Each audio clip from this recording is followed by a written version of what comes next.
Hi, Century Civil Service Exam Passer. Our topic today is about the 1987 Philippine Constitution, specifically the Preamble and Bill of Rights. I'll be sharing with you at least 10 questions and answers.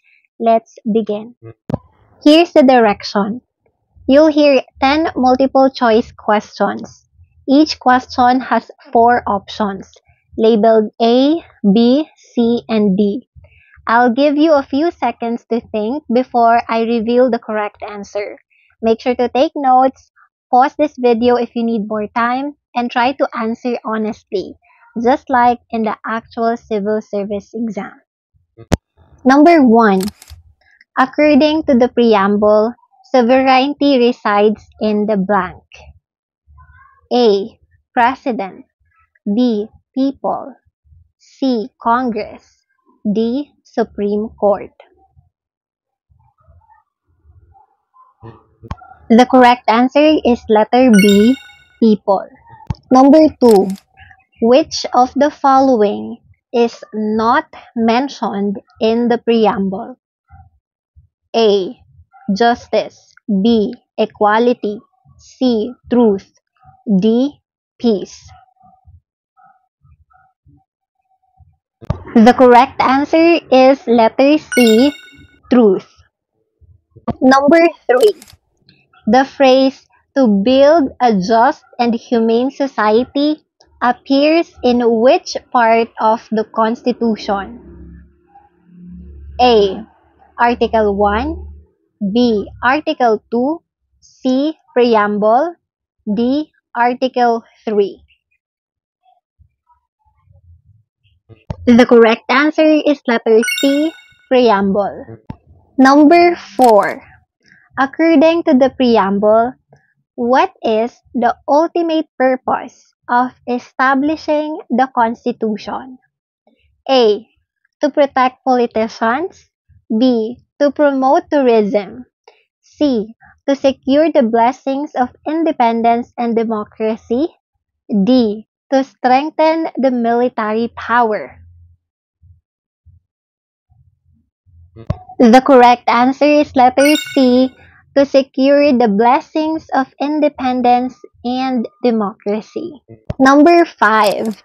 The Bill of Rights is found in which article of the 1987 Constitution? A. Article 2. B. Article 3. C. Article 4. D. Article 5. The correct answer is letter B, Article 3. Number 6. What is the purpose of the Bill of Rights? A. To protect the government from the people. B. To protect the people from abuses of the government. C. To increase the power of the president. D. To grant privileges to public officials. The correct answer is letter B, to protect the people from abuses of the government. 7. What is the right to due process of law? A. The right to be paid fairly. B. The right to education. C. The right to be heard before being deprived of life, liberty, or property. D. The right to vote. The correct answer is C. The right to be heard before being deprived of life, liberty, or property. 8. Which right protects a person from being tried twice for the same offense? A. Ex post facto. B. Double jeopardy. C. Habeas corpus. D. Probable cause. The correct answer is letter B. Double jeopardy. 9. What is required before a search or arrest warrant can be issued?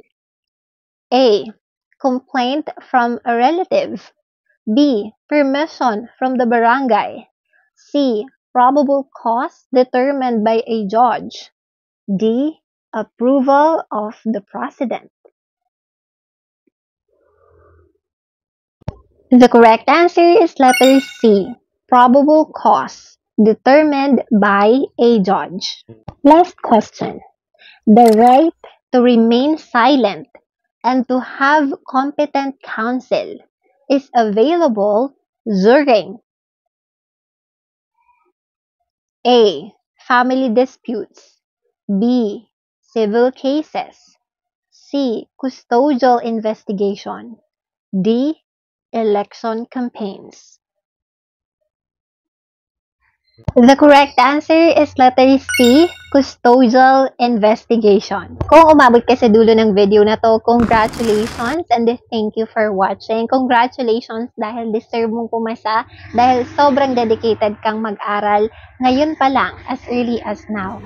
And kung gusto mo palang mag-review or may reviewer ka while taking the exam, I highly recommend the books and ballpen syempre na isi-share ko sa video na ito. Make sure to check those out kasi I'm pretty sure na magiging helpful yon while reviewing ka. And at the same time, make sure to subscribe to this channel if you haven't already kasi magpo-post pa ako ng mga civil service exam related videos. And this is Noemi Cantoria.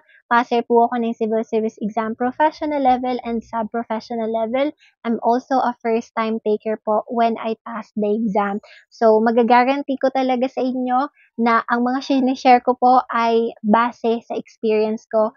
Mapa-professional man yan at sub-professional. Bye!